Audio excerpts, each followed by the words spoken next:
अच्छा भैया, ई बिरहा कांड के रूप में मैं गायक अशोक पांडे, राजेश्वर सिंह यादव, वो ग्राम प्रधान बीसुन यादव और हमारे सहयोगी रास्ता दिखाने वाले राम केवल यादव जी के देख रेख में मैं बिरहा प्रस्तुत कर रहा हूं। मित्रों, मुझे पूर्ण विश्वास है कि जो हर गीतों में मुझे प्यार दुलार मिला है, मित्रों इस गीत में भी मुझे प्यार दुलार मिलेगा। 4 लाइन भूमिका में संकेत बा। का संकेत बा बाबू?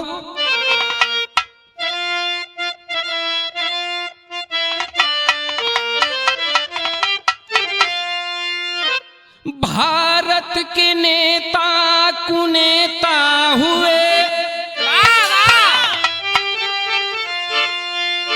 राम जपते बगल में छिपाते जो छुरी, बापू का खदर ये बदनाम हुआ है, करते कराते कटा देते मूड़ी। एसपी डीएसपी जिलाधीश मंत्री, कानून दोगली परीक्षा न होती, कभी देवकी नंदन जिरोती आजादी, बहु बेटियों की सुरक्षा न होती।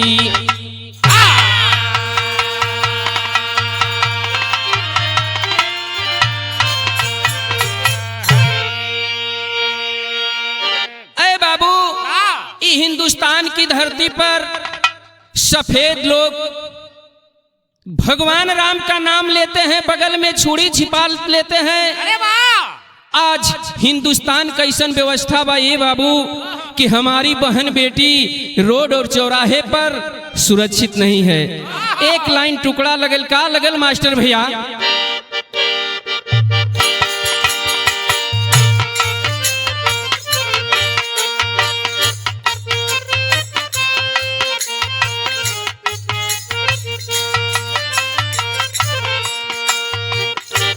इहे गजल बा।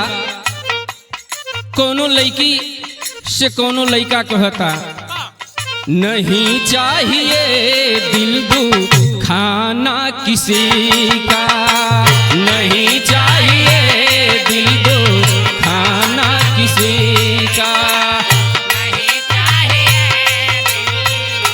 बहादुर,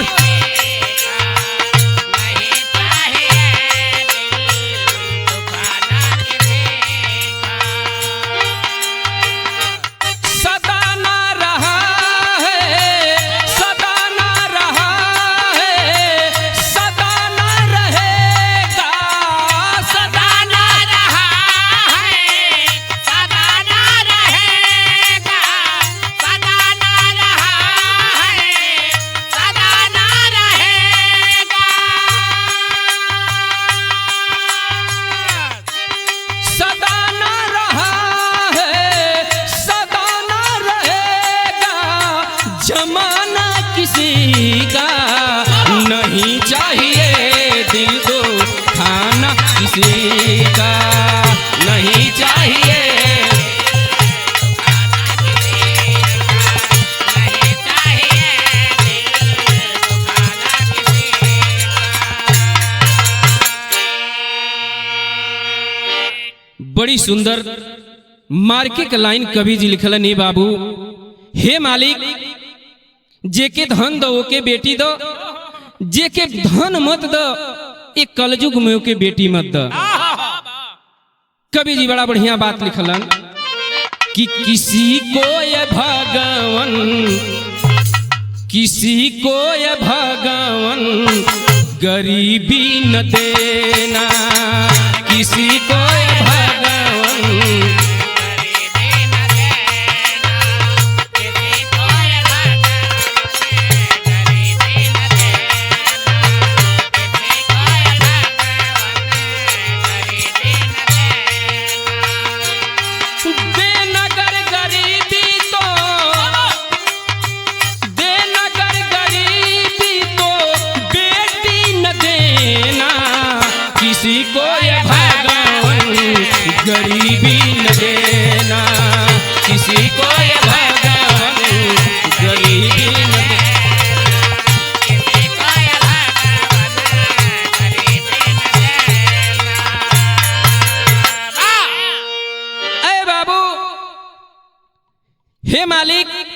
जेके धन दो ओके बेटी दो, जेकरी लगी धन ना रहे ये बाबू ओके बेटी मत दो। कहानी का शुरुआत बा नगम का लाइन लगल, का लगल बाबू?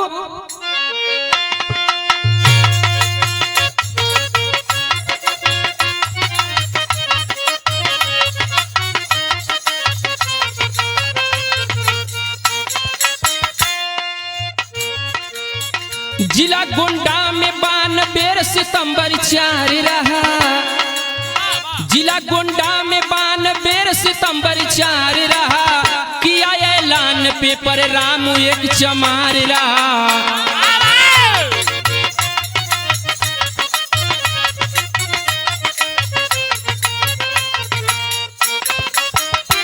ग्राम खुटहन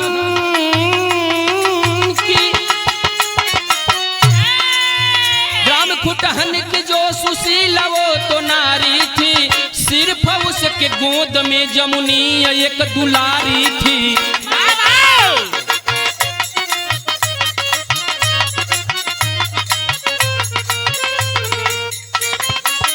सजाती सपना मैं बेटी को खूब पढ़ाऊंगा, सजाती सपना मैं बेटी को खूब पढ़ाऊंगा, मजूरी करके इसे ऑफिसर बनाऊंगा।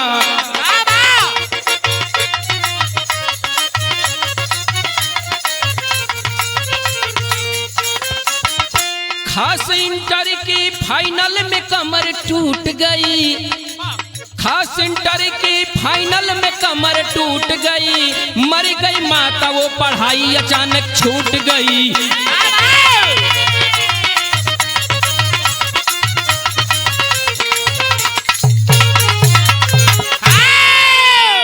ए बाबू बात के समझ लो, जब बात समझ ले बिरहा ऐना की नियर साफ हो जाई। जिला गोंडा में 1992 कई घटना बा ए बाबू। जिला गोंडा में एगो रामू नाम का हरजन रहलन, जिनकी औरत का नाम सुशीला देवी बतावल गई। अरे बाबू उस सुशीला देवी की कोख से कौनो बाल बच्चा ना रहल, बहुत तपस्या बहुत इने उने कैलो, चौथापन में एगो लड़की पैदा भइल, जौना लड़की का नाम खुशी से जमुनी रखल लो। अरे बाबू गरीब परिवार था, माँ पिता का सपना था कि इस बेटी को पढ़ा लिखा करके मैं ऑफिसर बनाऊंगा। अरे बाबू धीरे धीरे जमुनी जब हाई स्कूल पास कैलस और जब इंटर का परीक्षा दिहलस ए बाबू, वही समय सुशीला देवी का स्वर्गवास हो गई। और जब सुशीला देवी का स्वर्गवास हो गई ए बाबू, ओ समय जमुनी का पढ़ाई छूट गई। इने गम का पहाड़ टूटल बा मास्टर भैया। तब तक रामू हरजन के भी लकवा मार दिहलस। जब रामू हरजन के लकवा मार दिहलस ये बाबू, जमुनी अनाथ हो गई। गीत लगल एक लाइन,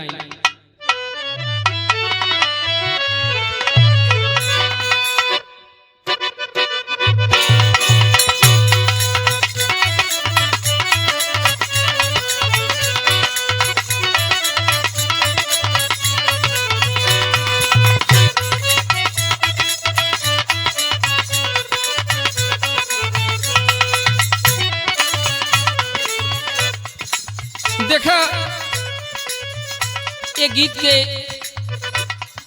माता बहन लोग बियाह शादी में बड़ा प्रेम से गावेला लो। का कहेला लो,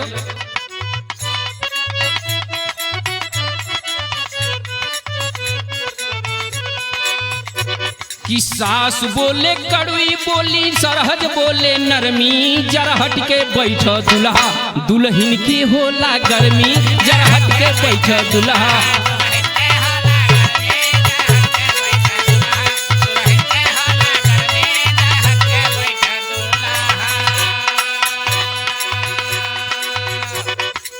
आज जमुनी जवानी की दहलीज पे है बाबू, अपने पिता रामू के लिए दवा के लिए जा रही है। भैली बीरहिनिया लोटे सीना पर जवनिया, जवनिया बैरन भैली, ई सोचे ले बबुनिया, जवनिया जवनिया बैरन भैली ई सोचे ले बबुनिया।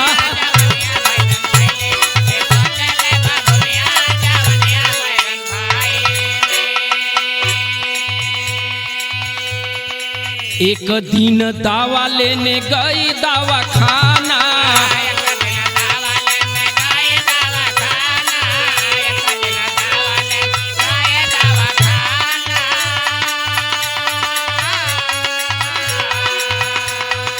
डॉक्टर रमेश देख के भइल बा दीवाना।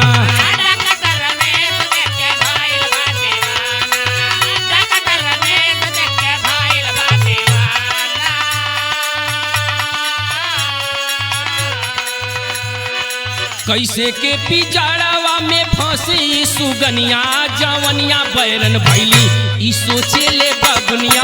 जवनिया बैरन भैली ई सोचे ले।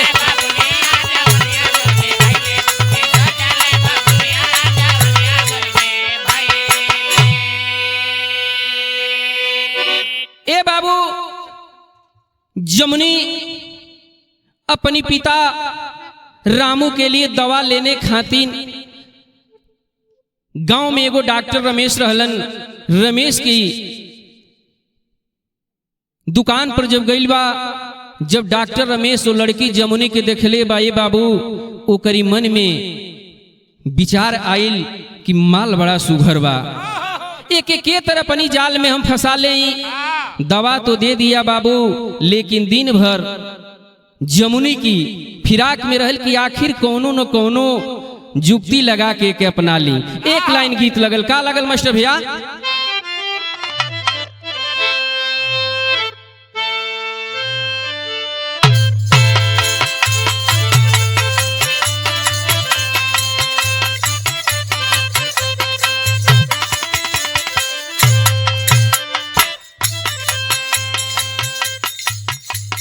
ये गीत का संकेत मास्टर भैया के लिए बनन कि लागल हो चुनरिया बिचवा दा गए हो बिना जानले है सुनले। लागल हो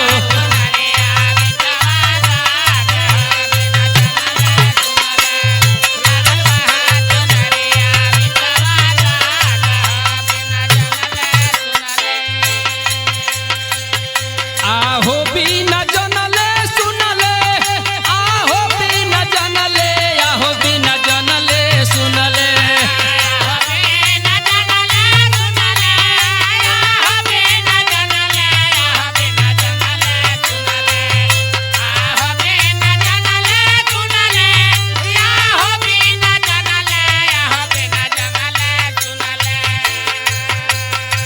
लागल हो चुनरिया बिचवा दा गया हो बिना जानले है सुनले।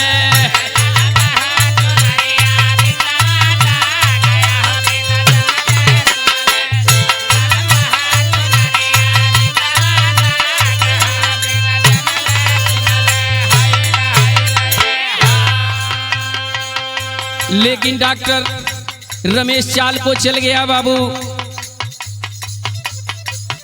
रामू हरजन की घरे जाके कहलन कि चाचा, जवान लड़की के तू बाजार में भेजा तड़ा, रोड पर भेजा तड़े, आजकल केहू का भरोसा नहीं खे।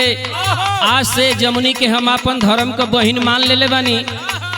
आज से ई जमुनी हमार धर्म का बहिन है, हम एकर धर्म का भाई हैं। वही फायदा उठा लिया गरीब का डॉक्टर रमेश। ए बाबू, ये बात के रामू हरजन जलना कैलन का जमुनी के पठवले वो करे साथ, या हो बिना जानले सुनले।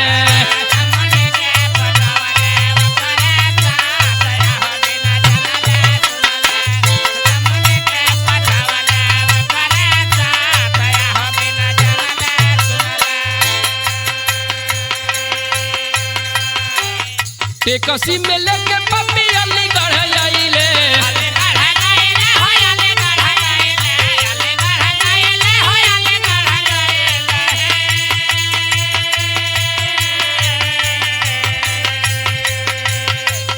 जमुनी के संग भाई जियारा डेराइले।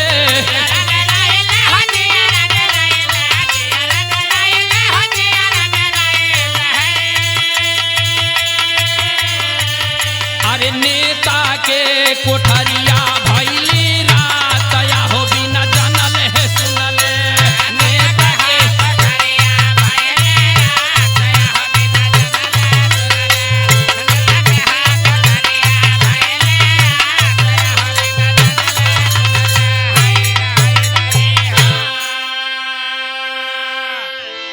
ए बाबू जमुनी के लेकर के वो डॉक्टर रमेश घर से निकल गया, जिला गोंडा से अलीगढ़ शहर पहुंचा।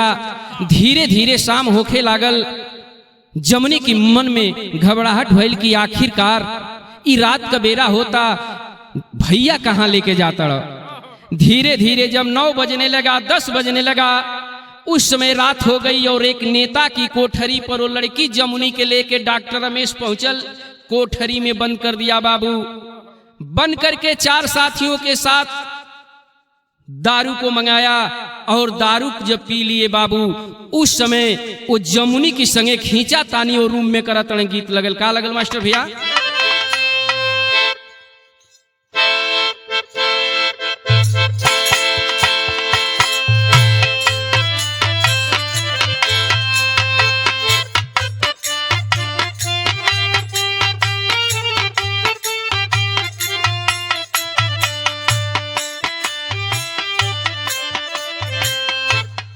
यह गीत बा कौनो मेहरारू अब मरद कई बात बा ये छोटे लाल भैया।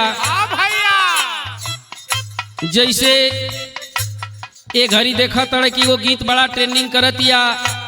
आई मंच पर बहुत मेहरारू गावतड़ी की बलम का बांगुर बा बेलनवा। अरे हम कहिला कि जब तुहरी नसीब में वो बांगुरे मिल गइल बा, वही के लेके सबूर कर, वही के लेके ढोवा। ई मरद मेहरारू का बात पाऊ। मेहरारू भोरहरिया में जाके जगावतिया, के तरह जगावतिया अपनी मरद के।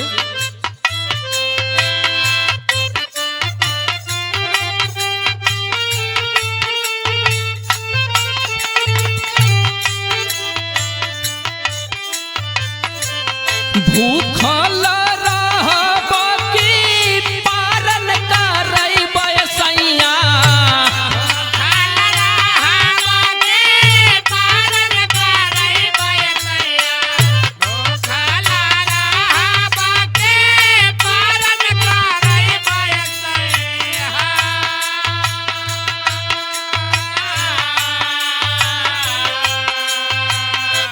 भूखिया से छूटेला पाराना ये पियावा हो, भूखिया से छूटेला पाराना ये पियावा हो, भूखिया से छूटेला पाराना ये पियावा हो। आज शराब के नशे में डॉक्टर रमेश गाड़ी का ड्राइवर और नेता जब दारू के बोतल को पी लिए बाबू और उस लड़की के शरीर से दुपट्टा हटाने लगे, जमुनी पैर पकड़ के रोवे लागल। कहलस कि भैया धर्म का भाई हुआ, धर्म का भाई हुआ भैया, ए अबला की आबरू से खिलवाड़ मत कर भैया। घर से तू अपन धर्म का बहन बना के ले ला भैया, लेकिन ई अबला की आबरू पर रहम कर। लेकिन डॉक्टर रमेश और उसके साथी उसके साथ करते हैं क्या?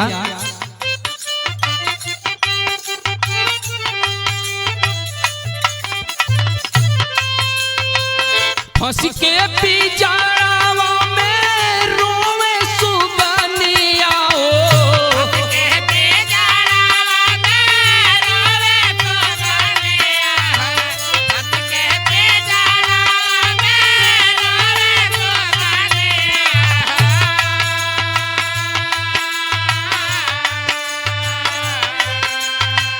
जन लूटा हमारी जतिया ये भैया हो, जन लूटा हमारी जतिया ये भैया हो, जन लूटा हमारी जतिया ये भैया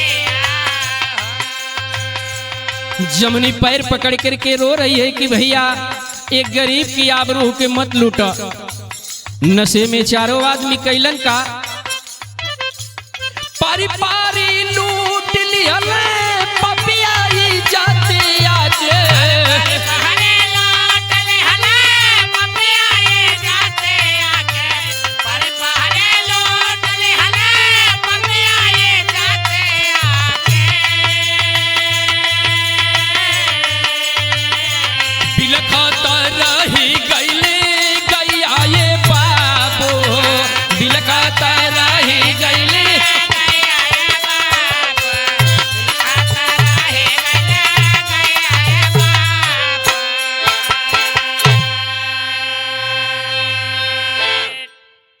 बाबू चारों आदमी उस सबला की आबरू से खिलवाड़ के उसकी इज्जत को लूट लिए।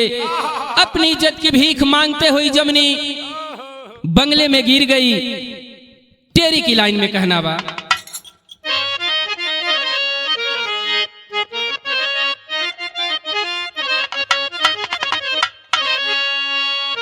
कि अरे मोरे राम बेश्यालय में हसीना फंस गई।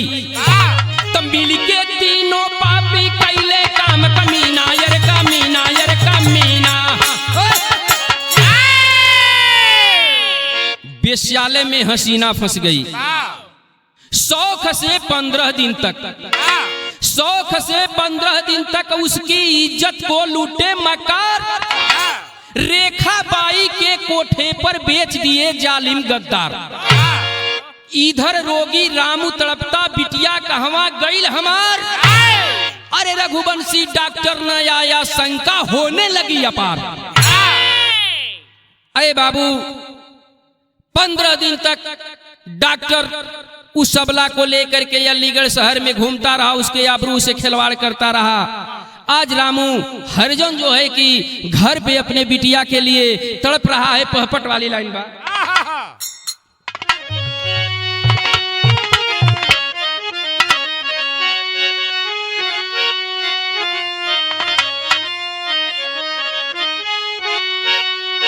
कि रपट नाम लिखवाया तत्काल हाल मजबूरी में।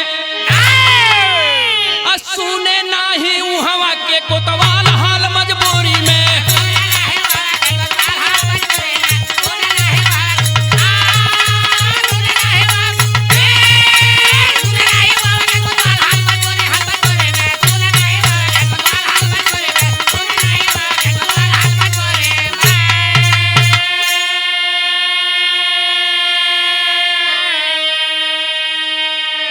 ये बिरहा यहीं से राजनीति के तरफ मोड़ लेती है बाबू।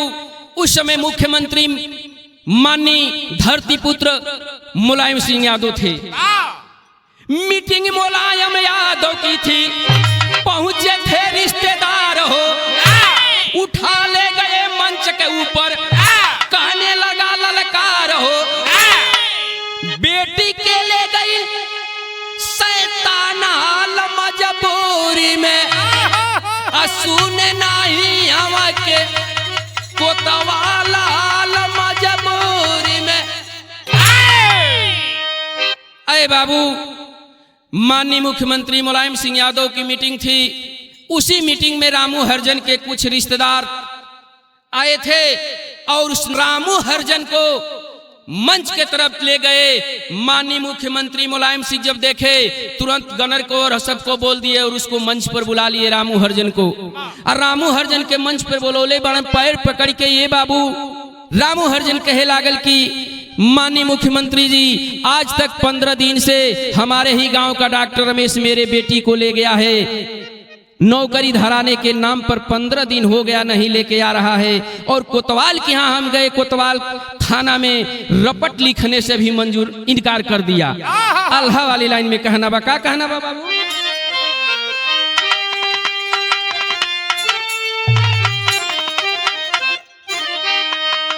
रामू हरिजन कहत बा,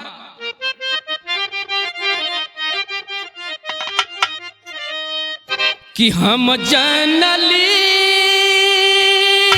कि तू अरे समाजवादी हवा भैया।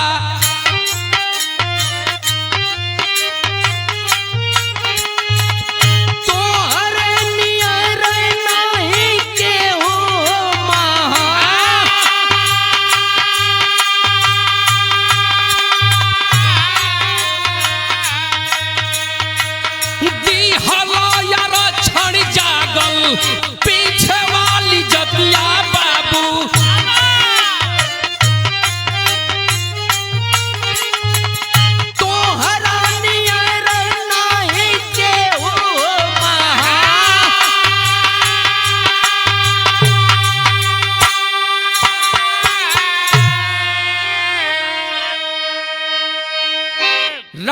हरिजन पैर को पकड़ करके कहने लगा कि माननीय मुख्यमंत्री मुलायम सिंह यादव जी से कि साहब आरक्षण आप दिए, पीछे वाली जात को आरक्षण मिला, आज मेरी बेटी को न्याय चाहिए, तनकी से बदल द मास्टर भैया सदर में कहना बा।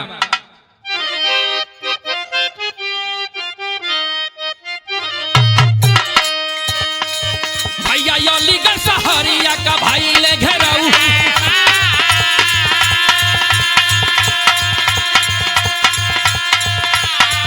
भैया अलीगढ़ सहरिया का भाई ले घेराऊ,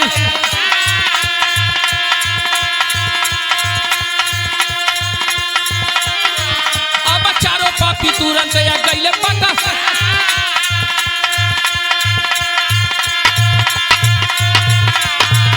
अरे जमुनी के लेके अइले उनके भावना,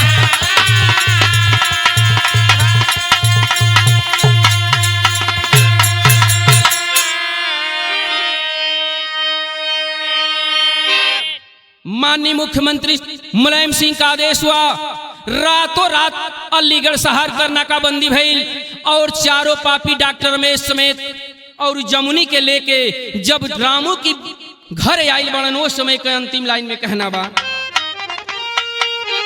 कि द्वारे खड़े मुलायम भैया,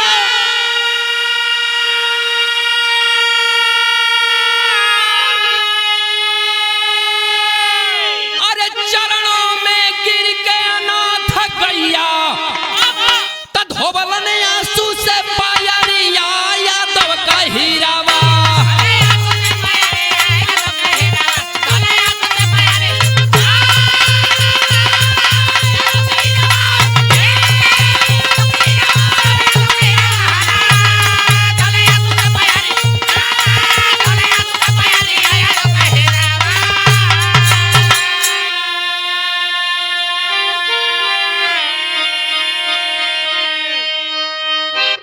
रामू का क्रियादा है अपने हाथे किए मोला,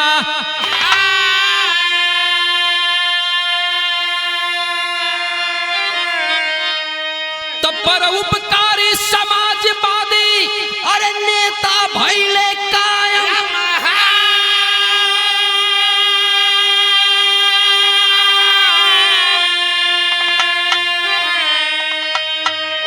त खेवलन गरीबन का नेवरिया यादव का हीरावा। अरे बाबू, माननीय मुख्यमंत्री मुलायम सिंह यादव रामू हरिजन के घर पहुंचते हैं और वो जमुनी को कैलन का कि जमुनी खाती तलाश करके लड़का ये कबूलवा,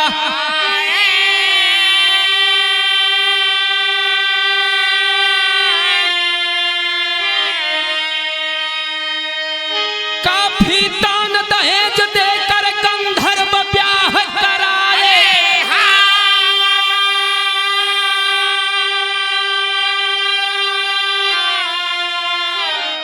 तो ऊंचा को ध्यान पगरिया यादव का हीरावा,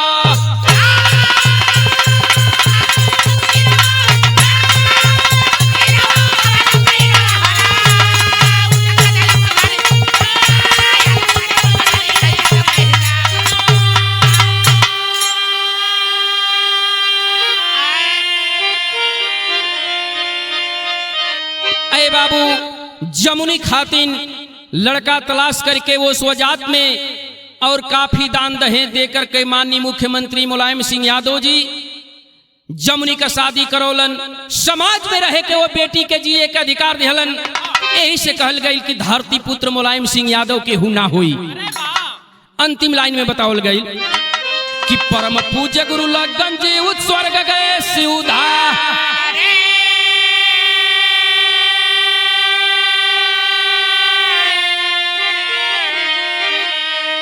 राम फेर कवि देवकी नंदन के संग रमेश की तैयारी,